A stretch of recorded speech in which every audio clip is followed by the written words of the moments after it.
Bueno, voy a abrir la práctica.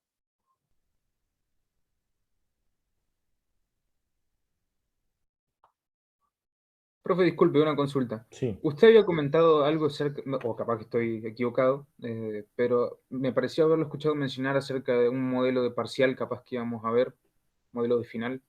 sí, sí. Después de ver todos los temas y de dar las consignas del TP3, vamos a trabajar con modelos de examen final.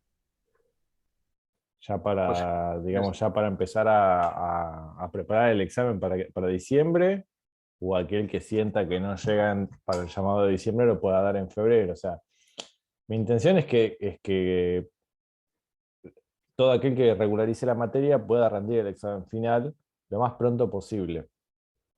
Porque si uno, supongamos que no lo rinden en diciembre y no lo rinden en febrero, van a empezar a cursar en marzo, abril. Bueno, en febrero digo, puede ser marzo, ¿no? O sea, sabemos que las fechas de final pueden ser en febrero o marzo. Seguramente la cursada del año que viene comience en abril, como suele suceder, y ustedes van a empezar con materias nuevas, que les van a demandar tiempo de estudio. Eh, se va a volver más difícil preparar un final teniendo que preparar parciales para otras materias, por ejemplo, o teniendo que estudiar para otras materias. Ahora, todo lo que vimos en este año, si uno desde este momento en el que termina la cursada hasta agosto del año que viene, por ejemplo, no vuelve a mirar nada porque está metido en otras materias, es muy probable que se lo olviden. Entonces preparar el final se va a volver más difícil todavía. Tener que retomar todo lo que vimos en un año, en un par de semanas o en un mes que le puedan dedicar a preparar el final, es más difícil que retomar lo que estuvimos viendo ahora y tratar de rendirlo en diciembre o en febrero o marzo, que me parece la mejor opción.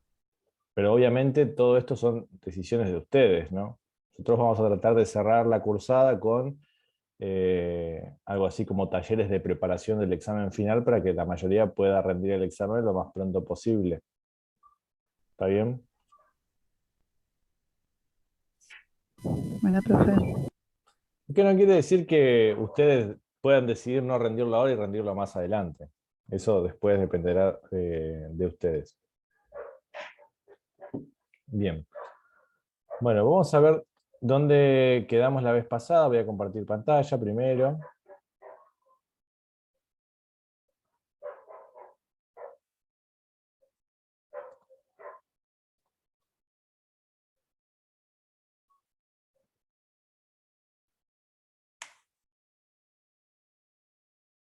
Bien.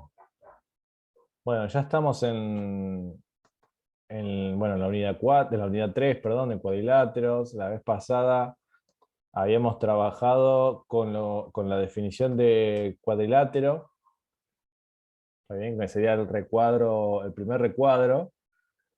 Habíamos trabajado con esa definición, habían quedado algunas preguntas para que ustedes investiguen, que bueno, no es algo muy complicado. Lo mismo con el punto 3.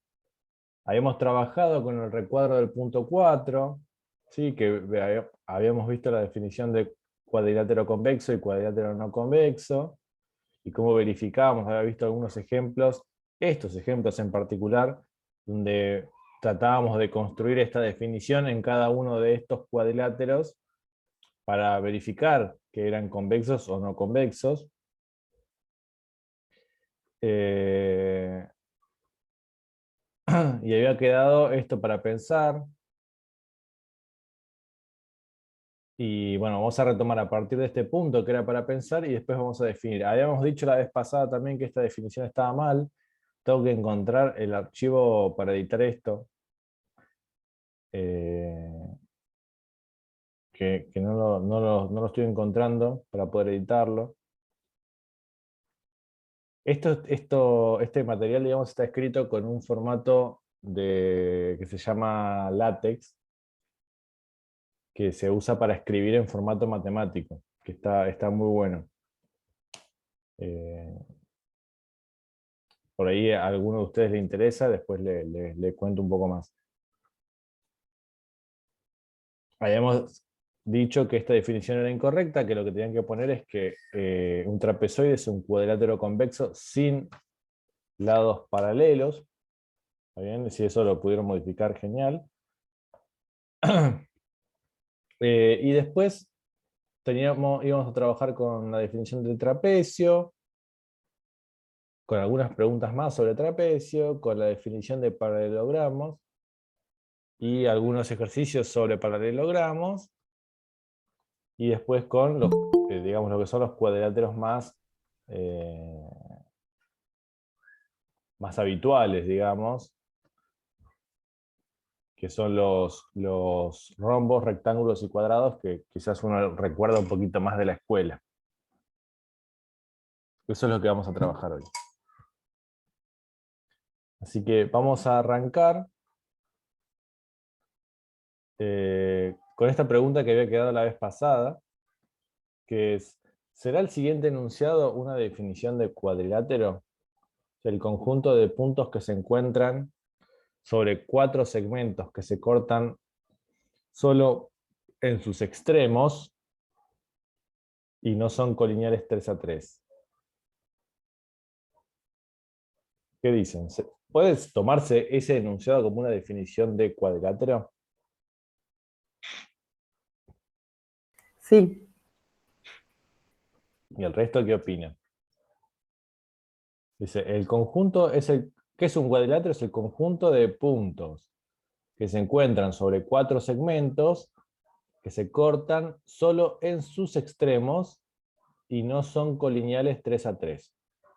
O sea, si yo elijo 3, no son colineales. Elijo otros 3, no son colineales. ¿También se entiende esto de no son colineales 3 a 3? Sí, profe. Bien. Eso es algo que habíamos charlado casi a principio de año, ¿no? Bueno, vamos con esto.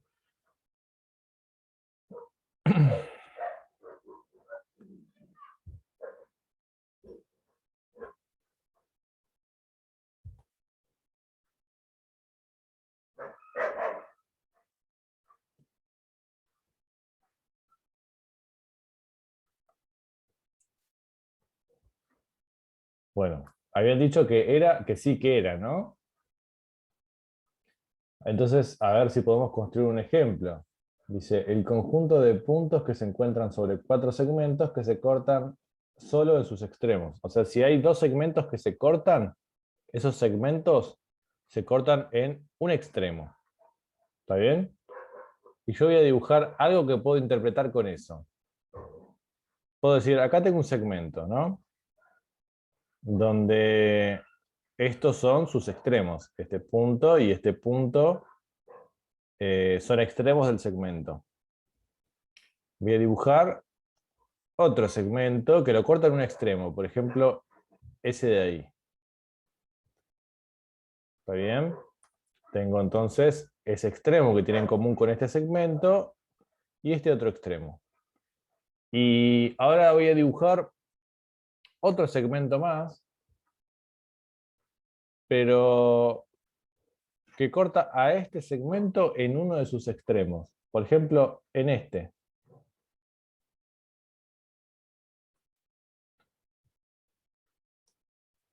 ¿Está bien? Siguiendo la definición, ¿no? Y me falta un segmento más, entonces voy a dibujar un segmento más que también corta a este segmento en uno de sus extremos y vuelvo a elegir este. Por ejemplo, así.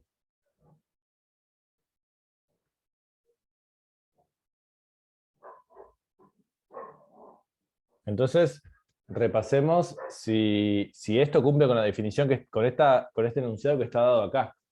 Dice, el conjunto de puntos que se encuentran sobre 4 segmentos que se cortan solo en sus extremos. Este segmento y este segmento solo se cortan en un extremo. Este segmento y este segmento se cortan solo en este extremo. Y lo mismo con estos dos. Son segmentos que se cortan únicamente en el extremo. No se cortan por el medio, no se cortan en ningún otro punto que no sea un extremo. Y si miro los puntos de 3 en 3, por ejemplo, si miro estos tres, no son colineales. Ahora, si miro estos tres, tampoco son colineales. Lo mismo si miro estos tres, no son colineales. Y lo mismo puedo hacer con cada uno de los que están acá abajo. Por ejemplo, estos tres los puedo mirar y no son colineales. Y lo mismo puedo hacer, por ejemplo, con estos tres. Quedó como muy manchado de colores, ¿no? Voy a ir sacando esas cosas. Quería marcar eso nada más. ¿Qué pasa con esto entonces? ¿Cumple con lo que dice acá arriba? ¿En el Sí, cumple enunciado? con las condiciones, pero no es un cuadrilátero. Bien. Cumple con esto que dijimos acá, pero no Ujú. es un cuadrilátero. Entonces, este enunciado, ¿puede ser una definición de cuadrilátero? No, ¿Por qué? porque le falta una parte en todo caso. Claro, da lugar a que uno interprete otra cosa. ¿Está Ujú. bien? Cuando un enunciado da lugar a interpretar otras cosas que uno no quiere, eso no puede ser una definición. La definición tiene que ser precisa, tiene que decirme exactamente qué es lo que quiero, qué es lo que voy a construir, y no tiene que ser ambigua. ¿Está bien? No tiene, o sea, acá este enunciado me permitió construir esto que no es, ni siquiera es una figura, ¿no? Son segmentos unidos en este punto. Entonces, en principio no es una definición, al menos no de cuadrilátero. ¿Está bien? Entonces, este enunciado no es una definición de cuadrilátero, pues da lugar a diversas construcciones. Quizás esta no sea la única, esta es la que se me ocurrió a mí ahora, que no son la figura que queremos definir. ¿Está bien? No tiene que haber lugar a dudas. Para hacer una definición, no tiene que haber lugar a dudas. Se tiene que poder construir únicamente la figura en la que estamos pensando. ¿Está bien? Por eso, esta definición que, que vemos acá hace mucho hincapié en la forma en la que se unen los puntos y qué vértices comparten los segmentos, o sea, qué extremos comparten, ¿no? Tengo el segmento P1, P2, P2, P3, P3, P4, P4, P1, ¿está bien? Y me dicen que los 4 puntos son distintos entre sí, y me dicen que este segmento tiene en común el punto P2, que estos dos segmentos tienen en común el punto P3, que estos dos segmentos tienen en común el punto P4, ¿está bien? Hay más todavía. A simple vista parecía una definición, pero vimos que uno podía llegar a construir otras cosas a partir de ese enunciado. ¿Está bien? Sí, profe. Bien. ¿Preguntas hasta acá? No, profe. Bien. Bueno, vamos entonces a la parte de trapezoides y trapecios.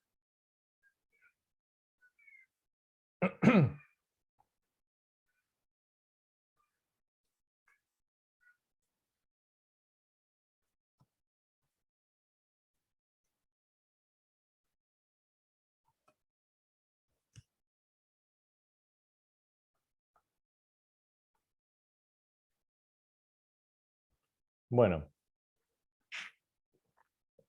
ya habíamos dicho, el trapezoide era, eh, vamos a escribir la definición, la dijimos la vez pasada, pero la volvemos a escribir. Trapezoide es un cuadrilátero convexo, sin lados paralelos. Ujú. ¿Está bien? Y lo primero que nos nos pide la guía es que dibujemos algunos ejemplos, que demos algunos ejemplos de trapezoides. ¿Está bien? Construyan algunos ejemplos de trapezoides.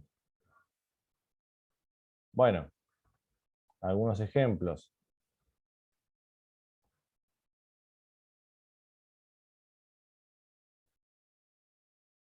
Ya sabemos que tiene que ser, en principio, un cuadrilátero convexo y que no tiene que tener lados paralelos. O sea, ningún par de lados es paralelo.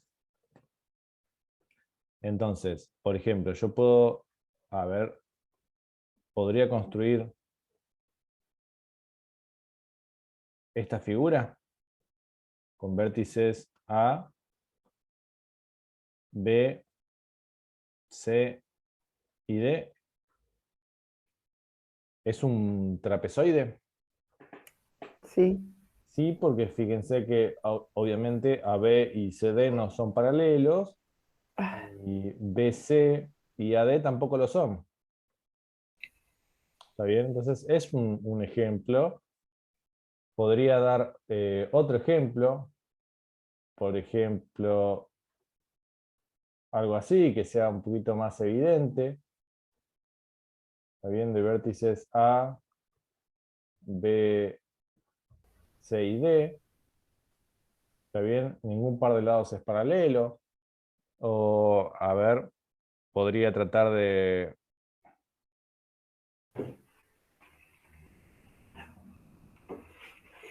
Este pareciera, pareciera que...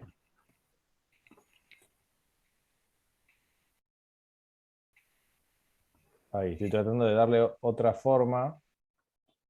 Voy a tratar de dibujarlo con estos segmentos, así queda un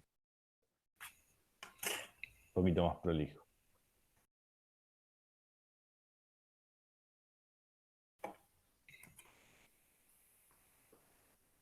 Ahí va. Este, por ejemplo, tampoco tiene lados paralelos, así que este es otro tipo de trapezoide.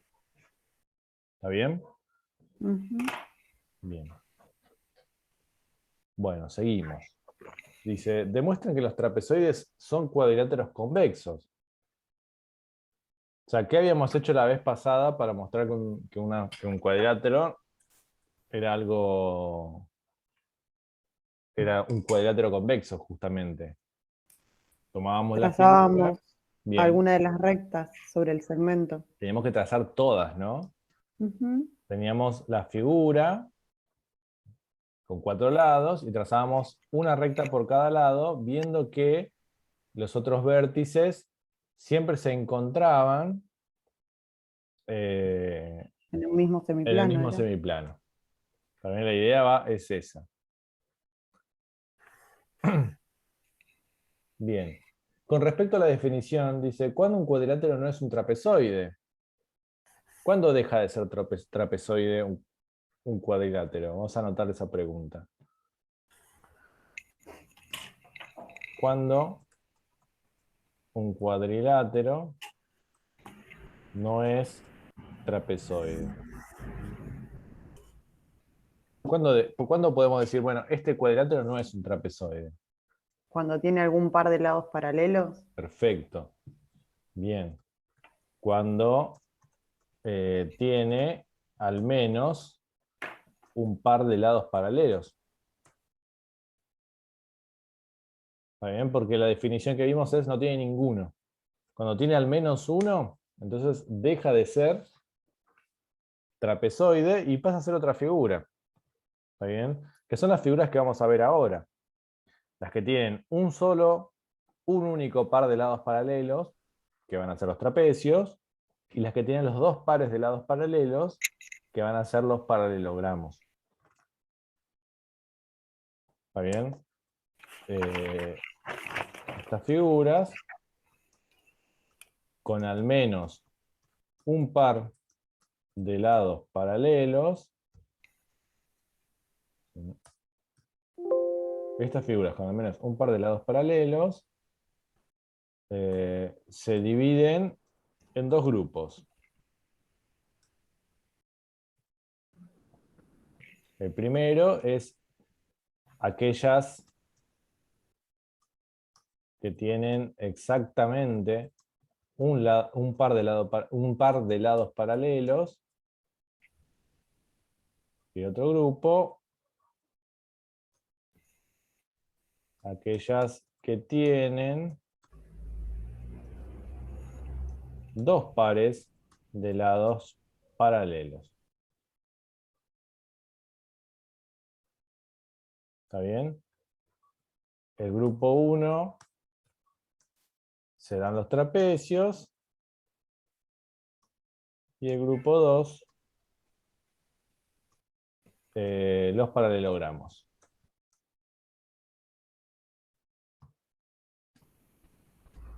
¿Está bien? Es lo que vamos a definir, o se define en la guía más adelante, que es el punto 4. Un trapecio es un cuadrilátero que tiene exactamente dos lados paralelos. De un trapecio llamaremos a los lados paralelos las bases y a los otros dos lados laterales. ¿Está bien? Me voy a llevar este recuadro, así hacemos algunas anotaciones con respecto al trapecio, como por ejemplo cómo calcular su perímetro, cómo calcular su área. Me voy a llevar al recuadro y vamos a trabajar ahora con el trapecio.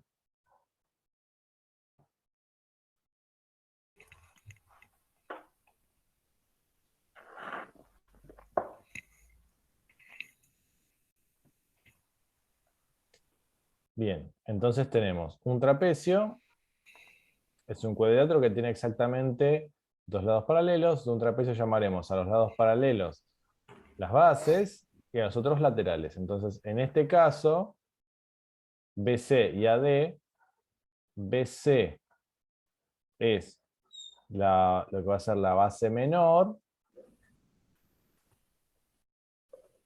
AD va a ser lo que vamos a llamar la base mayor,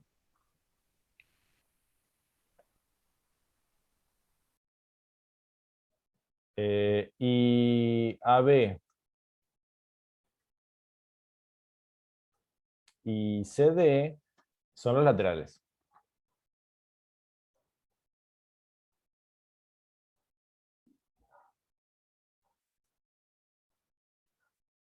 Entonces, podemos preguntarnos, por ejemplo, ¿cómo calculamos el perímetro de un trapecio? Bueno, la respuesta es igual que en un triángulo, es la suma de la longitud de sus lados. Es la suma de la longitud de sus lados. ¿Está bien? O sea, tenemos que saber cuánto mide cada uno de sus lados para poder calcular cuál es su perímetro. ¿Cómo calculamos el área de un trapecio? ¿Está bien? Y acá vamos a hacer una construcción. Vamos a hacer una construcción, vamos a tomar esta figura de vuelta, la del trapecio, pero solo la figura, y vamos a hacer una construcción para deducir la fórmula del área. Vamos a deducir la fórmula del área del trapecio. ¿Está bien?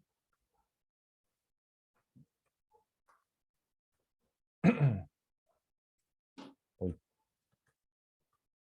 Ahí va, más chiquito esto. Bueno, ¿cómo podemos deducir la fórmula del área del trapecio? Bueno, lo que vamos a hacer es, vamos a trazar un segmento, lo voy a trazar con una línea punteada, que sea perpendicular a la base mayor y que pase por el punto B.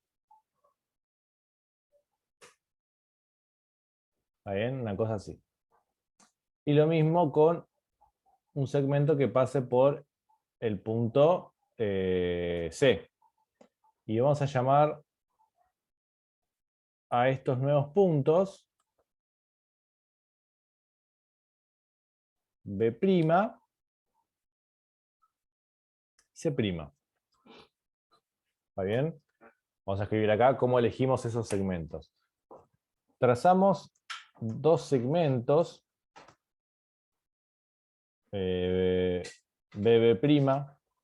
y CC', de forma tal que los mismos resulten ser perpendiculares a la base mayor. Sí, la base mayor era AB. Igual también van a ser perpendiculares a la base menor. Recordemos que las bases son paralelas. ¿Está bien? Y lo que vamos a hacer es tomar toda la figura, todo el trapecio, el completo, y dividirlo en tres figuras. En dos triángulos y en un cuadrado. ¿Está bien? Lo vamos a dividir en este triángulo A, B, B', en este triángulo C, D, C', y en este cuadrado BC, C'B. Entonces vamos a dividir al trapecio ABCD en tres figuras. Un triángulo ABB', un cuadrado B', B, C, C', y otro triángulo C', C, D. ¿Está bien? Sabemos calcular el área de un triángulo, que es base por altura sobre 2. Sabemos calcular el área de un cuadrado, que es base por altura. ¿Está bien? Entonces, vamos a hacer eso.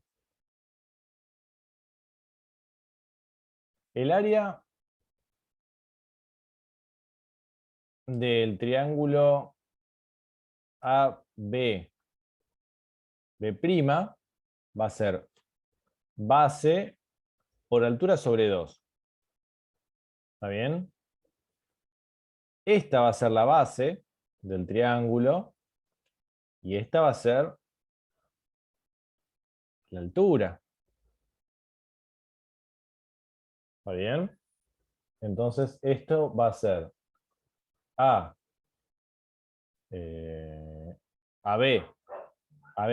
que es la base, ¿no? AB' por, o sea, lo que mide AB' por BB'.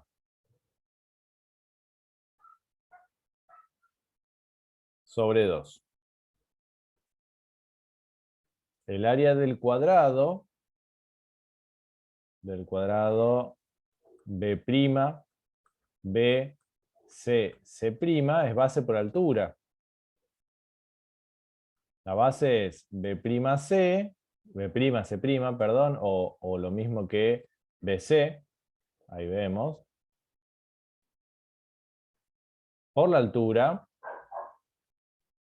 que voy a usar la misma, que es BB'.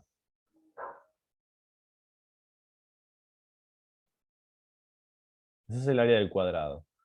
Y nos queda el área del otro triángulo, que era C'Cd, donde la base va a ser esto de acá, base, y la altura va a ser este segmentito de acá. Esta es la altura del segundo triángulo. Entonces es C'D por la altura, que es CC', sobre 2.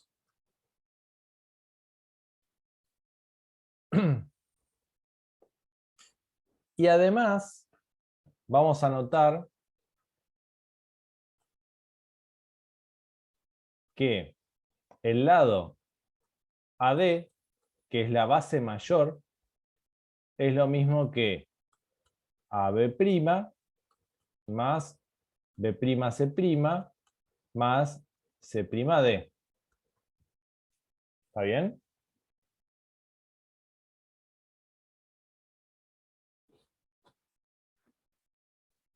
O sea, todos, la suma de estos, si alguien se pierde me dice, ¿eh? La suma de estos tres, o sea, yo voy a sumar esto, más esto, más esto lo voy a sumar para encontrar el área del trapecio. ¿Está bien? ¿Por qué? Porque yo lo dividí en tres. El área de esta figura, más el área de esta figura, más el área de esta figura es el área total. ¿Está bien? Entonces, el área del trapecio, el área de ABCD, o sea, del trapecio completo, es la suma de esos tres. AB' por BB' sobre 2, más B'C' por BB', más C'D por Cc' sobre 2. ¿Está bien?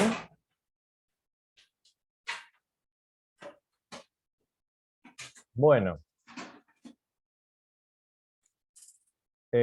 Ahora,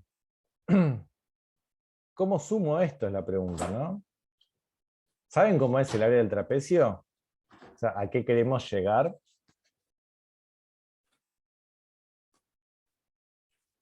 No, yo no recuerdo la fórmula para calcular el área del trapecio. Bueno. Hubiese hecho eso de tomarlo como tres figuras. Bien, bien. Eso funciona, eso va a dar. O sea, vamos a ponerlo acá, en la hoja siguiente. Nosotros queremos llegar a lo siguiente. O sea, queremos llegar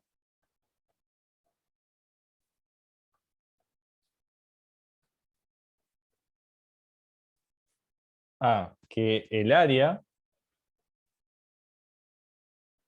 del trapecio ABCD es la base mayor más la base menor, que es BC, por la altura del trapecio, que puede ser cualquiera de estas dos, B'B o Cc', lo voy a llamar por ahora altura, sobre 2. ¿Está bien? Ahora, cualquiera de estas dos es la altura. Entonces, como cualquiera de esas dos es la altura, lo voy a reemplazar por h directamente. ¿Está bien? Esta es la altura. Esta es la altura. Y esta es la altura. O sea, estos tres segmentos miden lo mismo, porque son la altura de la figura.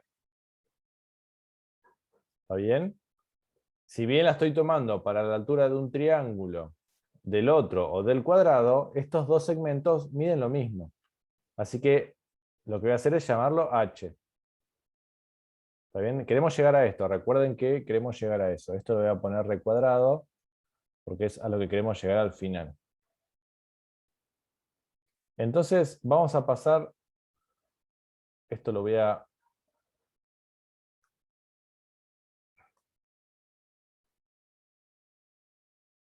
volver a pegar abajo, así no nos perdemos. O sea, si hacemos ese reemplazo por h, vamos a llegar a lo siguiente. AB' por h sobre 2 más B'C' por h más C'D por h sobre 2. ¿Está bien? Y voy a sacar h de factor común. Entonces me queda h por AB' sobre 2 más B'C' más C'D sobre 2. ¿Está bien? Bueno, y teníamos esto acá. Que A' más B'C' más C'D era AD. ¿Estamos de acuerdo? Pero en principio acá no tengo lo mismo. ¿Está bien?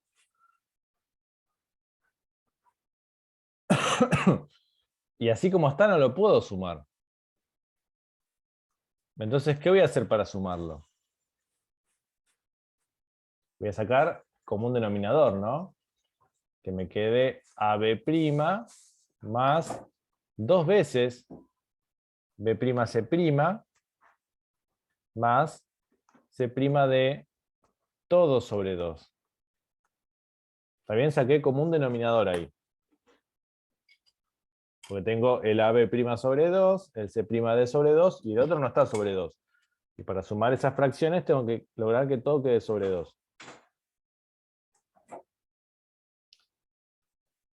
Pero acá voy a hacer una suerte de truco, digamos. Este B', este 2 veces B'C', que está acá, lo voy a pensar como B'C' más B'C'. Es lo mismo, ¿no? 2 veces B'C' es lo mismo que sumarlos. ¿Estamos de acuerdo? Pero fíjense lo siguiente. B'C' mide lo mismo que BC. ¿Está bien? ¿Por qué? ¿Por qué? Porque justo estos dos son paralelos. Entonces, si trazo paralelas entre paralelas, BC tiene que medir lo mismo que B'C'. Así que a este de acá, a uno de estos dos que se están sumando, lo voy a llamar BC. ¿Está bien? Entonces, todo esto que tengo escrito ahí va a pasar a ser AB' más B'C' más C'D más BC todo sobre 2. ¿Está bien? O sea, ¿qué cambié? Este 2 B'C' por esto. Y esto de acá, acá habíamos dicho que era igual.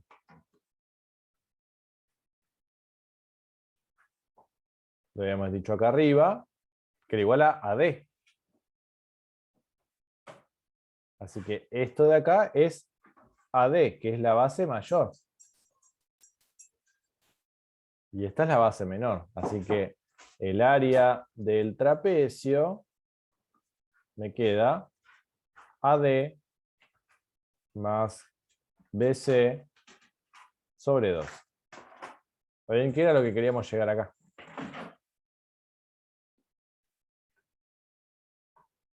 ¿Está bien? Bueno, ¿dónde? Permiso, profe, tengo una duda con respecto a una parte que está un poquito más arriba. Sí, Quiero saber si lo entendí correctamente. Ahí en la ecuación que está, en esa misma, la que está arriba de todo, que tiene el 2BC, sí. puso 2BC por lo que mencionó de que BC es igual a Lo puse BC'. 2 veces porque quería sumarlo con esto. Entonces lo que hice fue común denominador. O sea, si yo tengo que sumar esto, ¿no? 1/2 más 1 más 1/2. ¿Cómo escribo este? ¿Cómo sumo esto? ¿Cómo represento esta suma? El común denominador acá es 2. ¿No? 2 dividido 2 me da 1. Por 1, 1. 2 dividido... Este es 1 sobre 1, ¿no? 2 dividido 1 me da 2. Por 1, 2. 2 dividido 2 me da 1. Por 1, 1. O sea, este quedó multiplicado por 2. Eso es lo que pasó acá al buscar común denominador. Bien, ya entendí, gracias. Me había olvidado de eso. ¿Está bien? Ahora hacemos... Profe, sí, ahí mismo en eso que pidió Luca explicación, sí. el BC, ¿por qué esa parte no comprendí? ¿Por qué B'C' es igual a BC? Sí, Fíjate lo siguiente. Yo trazo este segmento y este segmento que son ambos perpendiculares a AD. Por lo tanto, como los dos son perpendiculares a AD, tienen que ser paralelos entre sí. ¿Está bien? sí, ahí sí ya. Entonces, si yo tengo encerrados este segmento y este segmento entre dos paralelas, pero a su vez estos segmentos son paralelos, van a ser iguales entre sí, van a medir lo mismo. ¿Está bien? Sí. Entonces, lo que hice fue tomar uno de esos B'C' y cambiarlo por un BC, porque miden lo mismo. ¿Está bien? Sí, está bien, gracias. De nada. Acá escribo la aclaración como un denominador.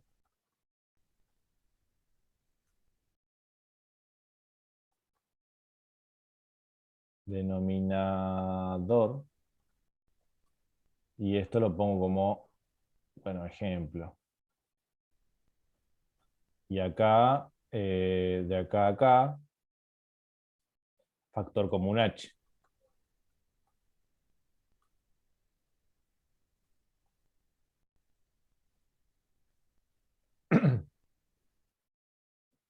Bueno, donde AD es la base mayor,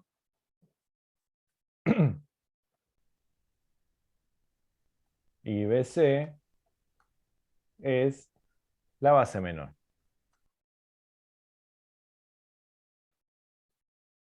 ¿Está bien? Y llegamos, digamos, a la expresión de el área del trapecio. ¿Alguna otra pregunta con respecto a la construcción?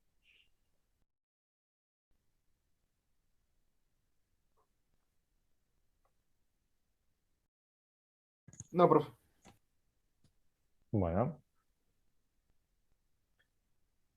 Entonces, ¿cómo calculamos el área? Bueno, si uno no recuerda la fórmula del área del trapecio, puede dividir la figura en figuras conocidas y calcular el área de esas figuras conocidas y después sumar.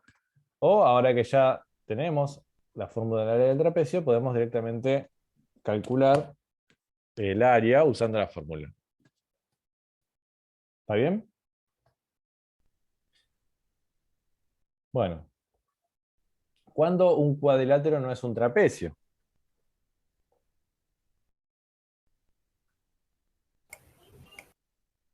¿Qué opinan?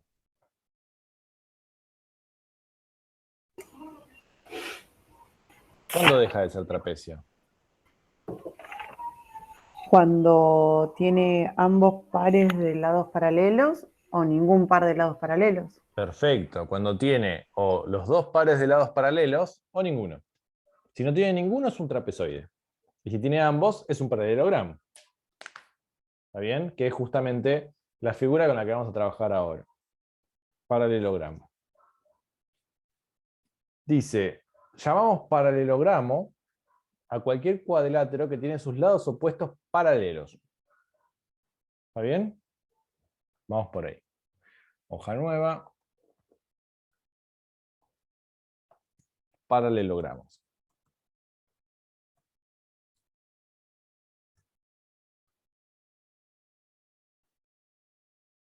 Vamos con la definición que está en la guía.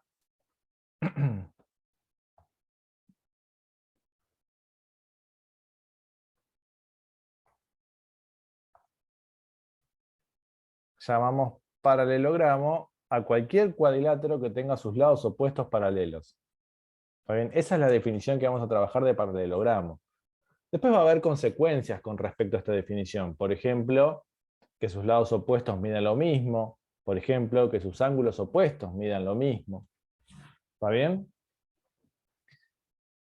Y eso se va a ir preguntando en la guía, ¿no? A partir de una construcción. Vamos a hacer esta construcción en GeoGebra. Y después respondemos algunas preguntas. A ver hasta dónde llega esto.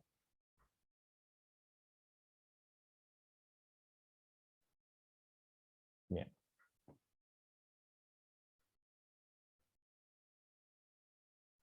Vamos a ir a este primer ejercicio y a partir de esto vamos a ir, a partir de esta construcción vamos a ir sacando propiedades. Después de esta construcción queda decidir algunas posibles o no posibles construcciones. Y después preguntas para que ustedes reflexionen un poquito sobre lo que vamos a trabajar. Vamos con la construcción del punto 1. Vamos a abrir GeoGebra para eso.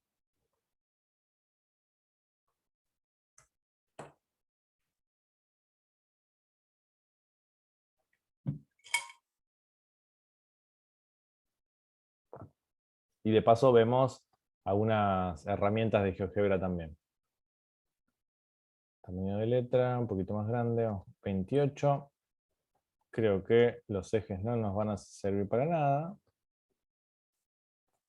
Bueno, construyan un paralelogramo cuyos lados midan 6 y 4 centímetros. Siguiendo con la definición de paralelogramo, necesitamos construir un cuadrilátero que tenga un lado de 6, un lado de 4, y que sus lados opuestos resulten paralelos. Y nos preguntan, ¿cuántos vamos a poder construir con esta condición? Bueno, vamos a la construcción. Vamos primero a trazar un segmento dada su longitud, que si uno va a las herramientas de GeoGebra lo va a encontrar acá. Lo voy a trazar ahí y le voy a decir que tenga longitud 6. Y ahora voy a trazar otro que comparta el vértice A, pero que mida 4. Y este lo voy a correr. Lo voy a poner por ahí. También le voy a sacar el rótulo, la etiqueta, para que no moleste demasiado, para que no haga mucho ruido. Y tenemos eso. Hasta ahora tenemos un segmento que mide 6, un segmento que mide 4.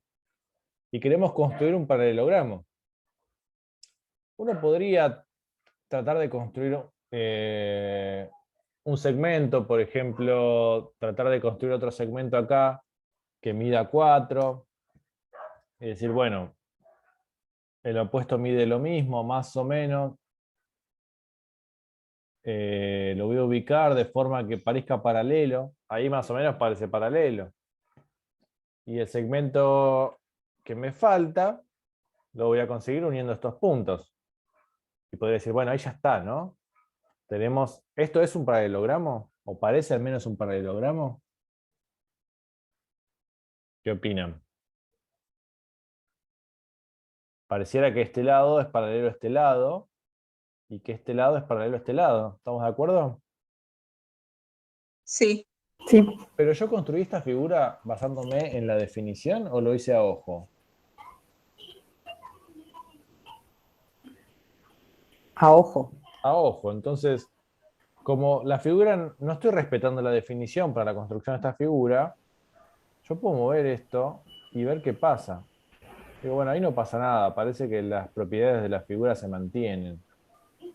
Y si muevo este, ya está, rompí el paralelogramo, ya no es más un paralelogramo. Ahí ni siquiera es convexo. Entonces, lo que vamos a hacer es construir un paralelogramo, pero respetando la definición. Usando las herramientas que nos da GeoGebra, por ejemplo, lo de la herramienta paralela. Quiero un segmento que sea paralelo a este, que pase por el punto B. Entonces, voy a seleccionar el segmento, el cual quiero que sea paralelo, y le voy a pedir que a esa recta pase por el punto B. Y ahora para el lado que me falta, que es este de acá arriba, necesito que ese lado sea paralelo al lado AB. Así que uso la misma herramienta paralela, pero le pido que pase por el vértice C. Y marco la intersección entre estas dos rectas. Me va a dar un punto D. Voy a ocultar las rectas, porque en realidad las rectas no las necesito. Me quedo con el punto.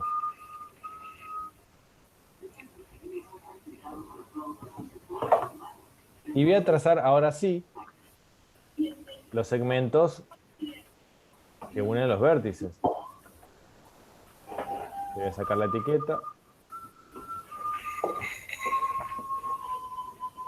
Entonces me queda eso, me queda ahora sí un paralelogramo, seguro, porque yo elegí construir este segmento paralelo a este segmento y este segmento paralelo a este, con lo cual yo puedo mover estos puntos para donde quiera y ese paralelismo entre segmentos se va a mantener siempre, fíjense, puedo mover la figura para donde yo quiera y nunca dejan de ser paralelos los lados opuestos. ¿Está bien? Y tampoco pierden la longitud que tenían inicialmente. Siguen midiendo 4 y 6. Eso no cambia. Entonces, podemos ir a la pregunta que nos hace la práctica, que dice, ¿cuántos se pueden construir cuyos lados midan 6 y 4? Y bueno, acá podemos ver que hay muchos, ¿no? ¿Infinitos? ¿Habrá infinitos? ¿Qué opinas? No, no creo. Va a tener que ver con la amplitud del ángulo, ¿no? ¿Y cuántos ángulos posibles hay entre, por ejemplo, 0 y 180? Sin tocar el 0 y sin tocar el 180. ¿Cuántos ángulos hay? Y tenés 179. Y no hay ninguno, por ejemplo, entre 1 grado y 2 grados. Sí, hay intermedios también, o sea, ¿Y hay una infinidad. Bueno, hay una infinidad de ángulos entre grado y Sí. grado. Entonces, ¿cuántas figuras habrá? Si entre 1 grado y 2 grados hay infinitos ángulos, ¿cuántas figuras distintas son, aunque sea medio imperceptible? Infinitas. Infinitas. Ujú. O sea, entre 1 grado y 2 grados, quizás a ojo no vemos la diferencia, pero no es lo mismo medir un ángulo que mida 1 grado que un ángulo que mida 1 grado con, no sé, 1,5 grados o en minutos y segundos. 1 grado y 5 minutos, por ejemplo. Son Ahí. ángulos distintos. ¿Está bien? Y así, entre ángulo y ángulo, hay infinitos. Así que de estas figuras va a haber infinitas. ¿Está bien? Entonces voy a hacer copias de esto para pegar en la pizarra. Llevo esta a la pizarra.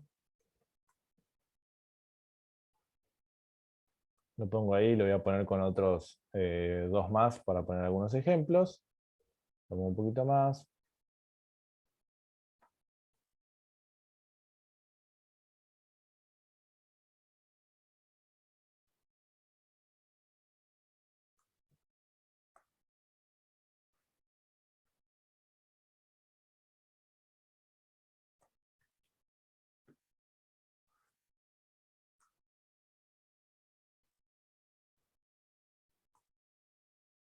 Y un ejemplo más.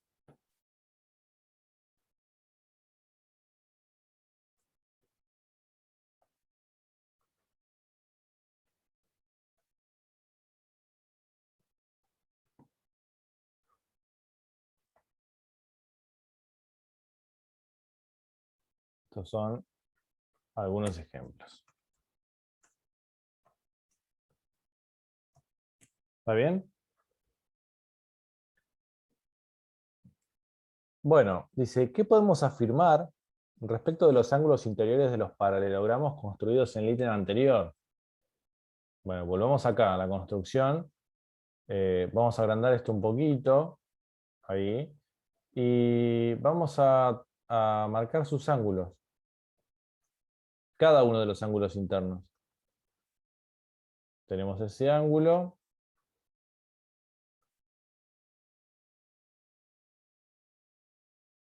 Ese de ahí. Ese ya lo marqué. Y ese de ahí. Entonces tenemos un ángulo alfa, un ángulo beta, un ángulo gamma. Bueno, ahí se ve mejor. Y un ángulo delta. ¿Está bien? Entonces, ¿qué pasa si yo modifico este paralelogramo? Los ángulos se modifican, pero mantienen una característica en particular. Fíjense, el A y el D, que son ángulos opuestos, son iguales entre sí.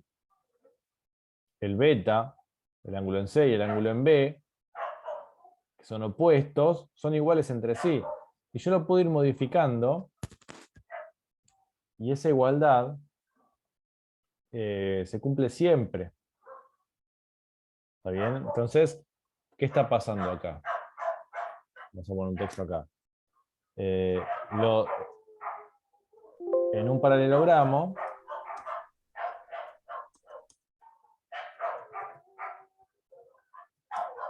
los ángulos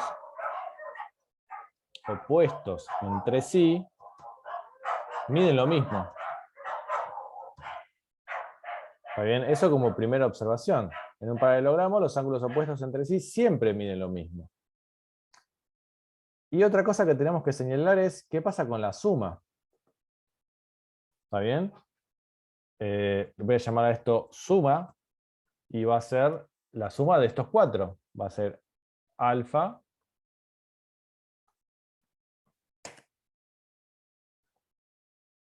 más beta más gamma más delta. Y fíjense que la suma me da 360. Y si yo modifico al paralelogramo, pongo otro, esa suma no cambia, sigue siendo 360.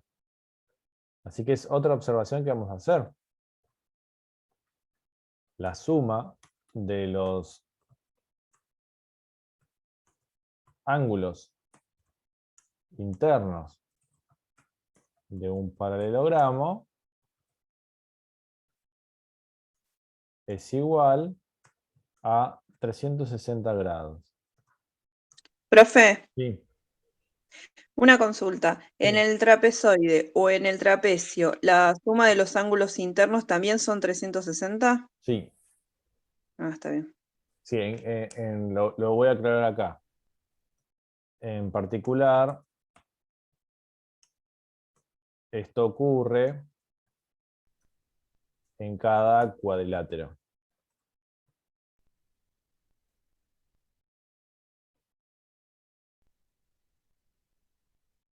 ¿Está bien?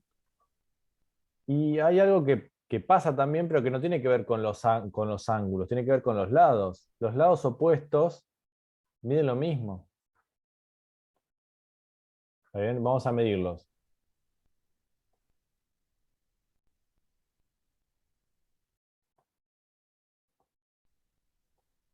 Este mide 4. Este mide 4. Este mide 6. Y este mide 6. ¿Está bien? Entonces, lo que pasa es que los lados opuestos, o sea, los paralelos entre sí, miden lo mismo. Y esa es otra observación que vamos a hacer. Los lados opuestos de un paralelogramo miden lo mismo. Ojo, todo esto que estamos diciendo acá no es la definición del paralelogramo, son todas consecuencias, ¿está bien? Consecuencias de que sus lados opuestos sean paralelos. ¿Está bien? Todas estas son consecuencias de la definición de paralelogramo. La definición es la que vimos. Lados opuestos, paralelos. Y todo esto que vimos acá son consecuencias de ese paralelismo de lados opuestos. Bueno, me llevo esto a la pizarra.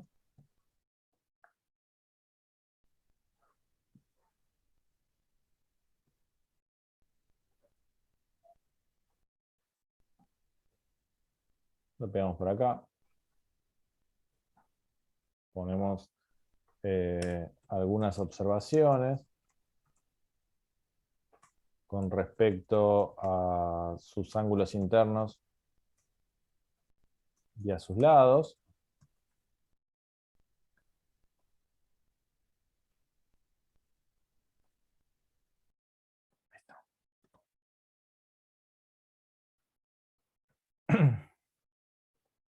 Y seguimos. Dice, al modificar los ángulos interiores, ¿qué otros elementos del paralelogramo se modifican? ¿Qué se modificará? Volvemos a la figura esta que construimos.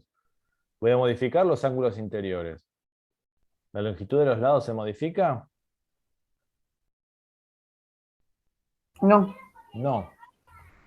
Pero hay otras cosas que uno puede observar. Por ejemplo, que no sean los lados.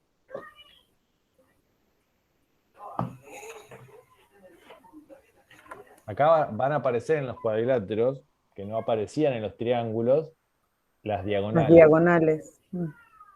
Entonces, fíjense, yo voy a trazar las diagonales y voy a medir las diagonales. Voy a ocultar todo lo otro.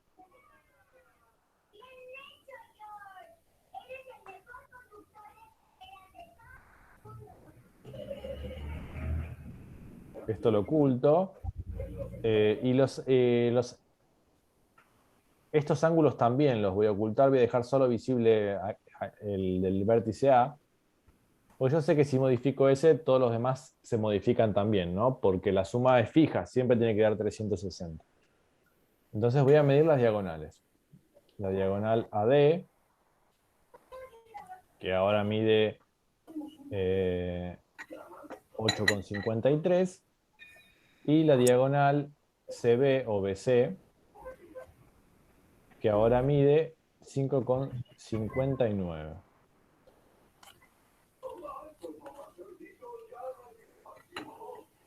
Si yo modifico los ángulos, moviendo los puntos, fíjense que las diagonales también. O sea, a medida que este ángulo va disminuyendo, esta diagonal se hace más larga y esta se hace más corta. Muy bien, acá va a haber también una diagonal mayor y una diagonal menor. Y voy a llegar a un punto límite, va a haber algo que no voy a poder cruzar. A lo sumo 10 mide la diagonal mayor. ¿Está bien? Esto lo muestro para pensar el problema que se viene. Y si me voy para este lado, es decir, si voy haciendo que este ángulo crezca, se empiezan como a acercar las diagonales. ¿Está bien? Fíjense, si me voy acercando a 90, primero, si llego exactamente a 90, ¿qué figura voy a conseguir? Un rectángulo. Un rectángulo, bien. ¿Y qué particularidad tiene el rectángulo con respecto a sus diagonales? Se miden lo mismo. Miden lo Se mismo. cortan en su punto medio. Perfecto, eso. Entonces lo que está pasando acá es que cada vez que yo agarro esta figura y me acerco a 90 grados, lo que estoy haciendo es acercarme a lo que es un rectángulo. Entonces, ahí medio como que me está costando acercarme, ahí más o menos estoy en 90 grados, me pasé un poquito, pero con la precisión que está mostrando GeoGebra ahora, me dice que las diagonales miden lo mismo. Si yo me paso de 90 grados, la diagonal que era la menor, ahora pasa a ser la mayor. Y empieza a crecer, y la otra empieza a disminuir. También con un máximo de 10, como una cota máxima, como un tope. ¿Está bien? Entonces, yo puedo modificar el ángulo, pero se van a ver modificadas sus diagonales también. ¿Está bien?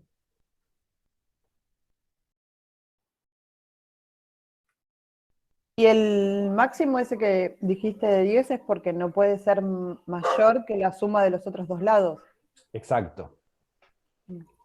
Eso es lo que se llama desigualdad triangular. La diagonal mayor no puede ser más grande que la suma de los lados. ¿Está bien? ¿Qué es lo que pasaba? ¿Qué es lo que pasa con un triángulo?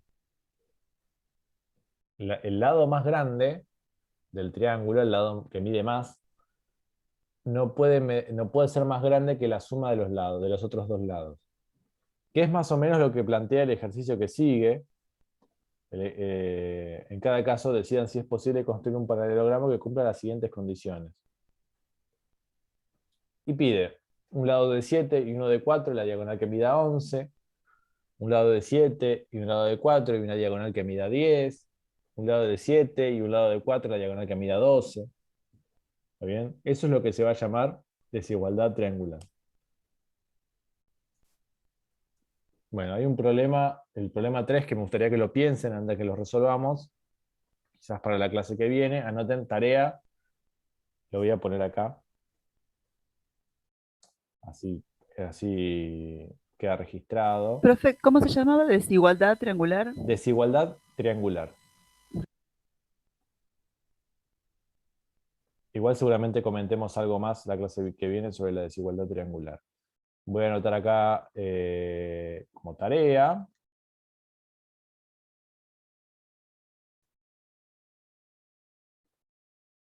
En realidad la tarea es todo, ¿no? Todos los ejercicios que no hacemos en clase son de tarea, pero este en particular me interesa para que lo piensen, porque tiene una dificultad un poco más grande y son interesantes los ejercicios así.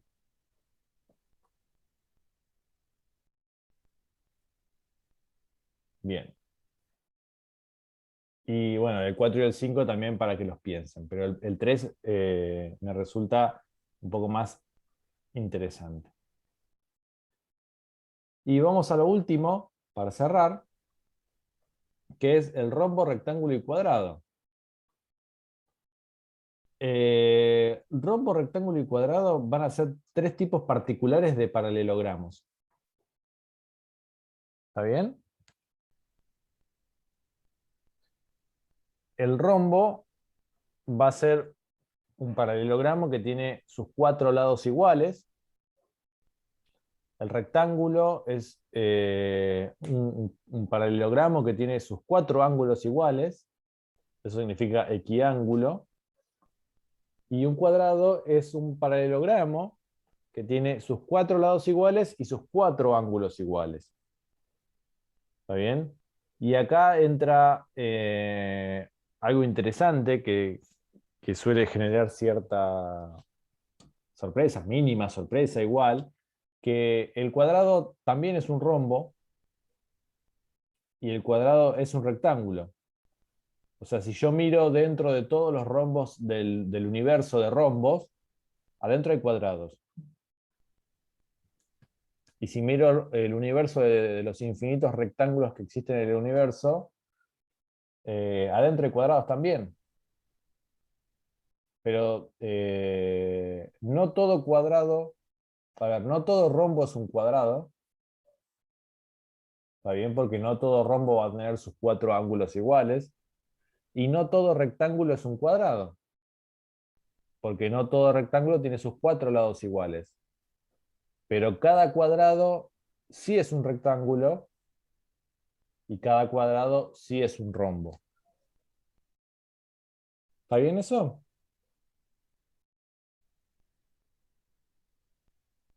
Sí, Bien. suena confuso, pero sí. Bueno, igual es para pensarlo, piénsenlo. Después Suerte que dice, está grabado. está grabado, pueden repasarlo después. Bueno, dice, dibujen un ejemplo de cada uno de los cuadriláteros mencionados. El rombo tiene que tener los cuatro lados iguales.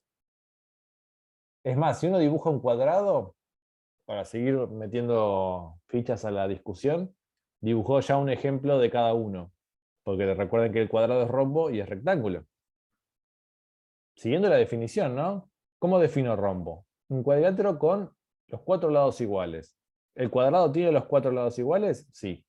Entonces es un rombo. Un rectángulo es un cuadrilátero que tiene los cuatro ángulos iguales, es decir, los cuatro ángulos miden 90 grados. El cuadrado ¿Ese equiángulo? Sí, tiene los 4 ángulos de 90. Entonces, si dibujo un cuadrado, ese cuadrado es un rectángulo. ¿Está bien? Ahora, si dibujo un rombo cualquiera, quizás ese rombo no sea un cuadrado. Y si dibujo un rectángulo cualquiera, quizás ese rectángulo no sea un cuadrado. ¿Está bien? Por eso están las siguientes preguntas que dicen, ¿cuándo un cuadrilátero no es un rombo? ¿Cuándo un cuadrilátero no es un rectángulo? ¿Cuándo un cuadrilátero no es un cuadrado? ¿Está bien?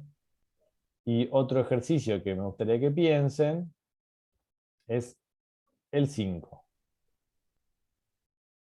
¿Está bien? Este lo voy a poner dentro de la tarea también. Voy a borrar esto y voy a poner ese ejercicio de tarea también.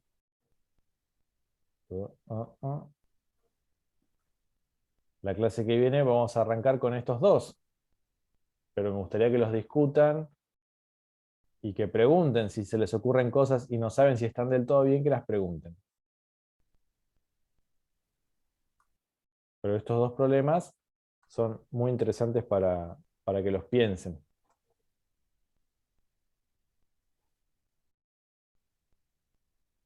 Son difíciles, pero están buenos para pensarlos un rato. Bueno, y con esto, y después retomando estos problemas, vamos a estar cerrando ya la unidad de cuadriláteros. Lo que viene después tiene que ver con GeoGebra. Es un poquito lo que hicimos recién con la construcción del paralelogramo. ¿Sí? Están detalladas para qué sirve cada una de las herramientas. Si alguno se quiere meter a hacer cosas con GeoGebra, acá hay algunas explicaciones.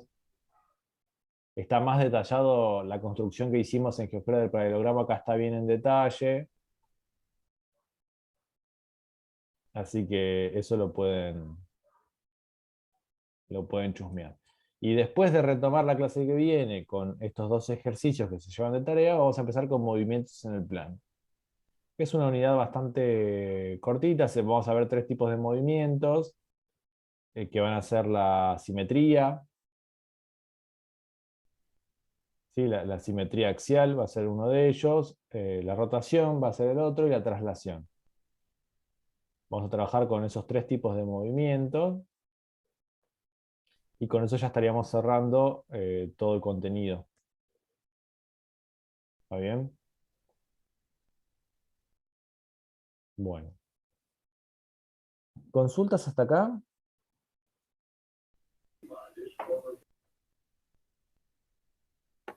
Por ahora no, profe. Bien. Creo que se verán eso después. Y a medida que vayan tratando de hacer los problemas y releyendo la clase de hoy y viendo el video, seguramente surja alguna pregunta que quieran hacer la próxima. Bueno, entonces con esto cerramos la clase de hoy. Ahora voy a subir el PDF con la pizarra, voy a subir el video de la clase, el archivo de GeoGebra también, porque pueden meterse a mirar un poquito, a manipular un poco la figura, a ver qué pasa con los lados, con los ángulos, si hay algo que no haya quedado claro, está todo ahí. Y bueno, y después a pensar los dos problemas esos que seleccioné, no los quiero hacer responsables de estos problemas. Para que ustedes piensen, que son muy interesantes porque involucran muchas ideas, todo lo que es argumentación. O sea, lo que más me interesa de esos ejercicios es, en principio, el trabajo que lleva la lectura del ejercicio y de la consigna y la comprensión de la consigna, y después la argumentación de lo que uno va a responder, que es algo que intento trabajar digamos, desde el principio del año. Bueno, ¿alguna pregunta, inquietud, duda, comentario? Sí, profe, yo quería consultarle, al principio de la clase dijo que había un programa que era para escritura matemática, quería saber el nombre porque no lo pude escuchar bien. LaTeX es el formato. Látex. LaTeX. Ahí mira, Vaya, vaya. comparto pantalla y te muestro cuál es el que tengo instalado en la compu y te muestro una versión online, que no hace falta, o sea, instalarlo no es fácil, pues se instalan varias cosas primero, pero se puede usar online. La versión online se llama Overleaf, overleaf.com. ¿sí? Te tenés que hacer una cuenta nada más. Y después vas creando los archivos, los proyectos. Una vez que tenés eso, ingresás al proyecto o el archivo que creaste y escribís. Sí, hay una serie de comandos que hay que aprender a usar, pero es bastante intuitivo. Si alguno está interesado, después me avisa y yo les puedo pasar los PDFs de un curso que di sobre esto. Y si no, bueno, van consultando. Fíjense, esto es una resolución de una actividad para una materia de la Universidad de Moreno. Uno escribe usando ciertos códigos.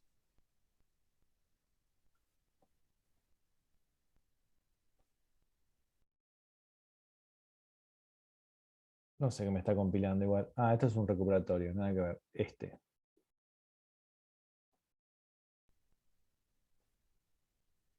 Y después lo compila.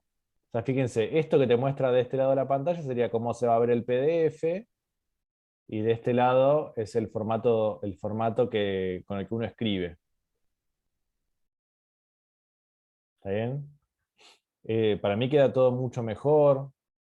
Inclusive permite agregar videos en el PDF, pero eso es algo un poco más, un poquito más avanzado, pero no es nada del otro mundo. Y se pueden agregar imágenes, encabezados y todo lo que uno quiera. Y el formato matemático queda mucho mejor que, por ejemplo, con Word. Esto, digamos, es la versión online. Después está la versión de escritorio, que yo uso, esta que se llama Technic Center.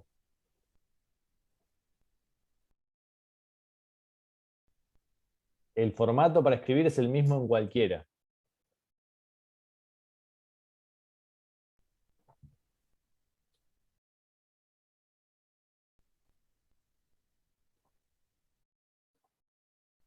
Bueno, es lo mismo, uno compila, quizás este es un poquito más difícil de usar porque requiere la instalación y todo, pero no...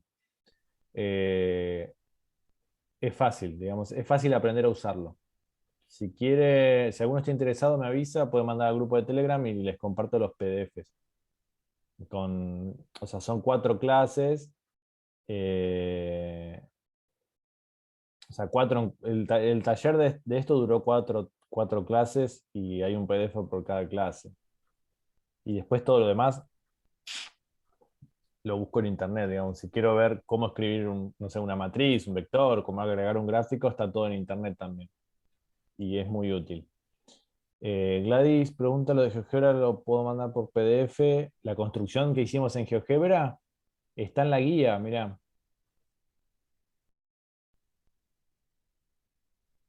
Al final de la parte de paralelogramos está la construcción paso a paso del paralelogramo en GeoGebra.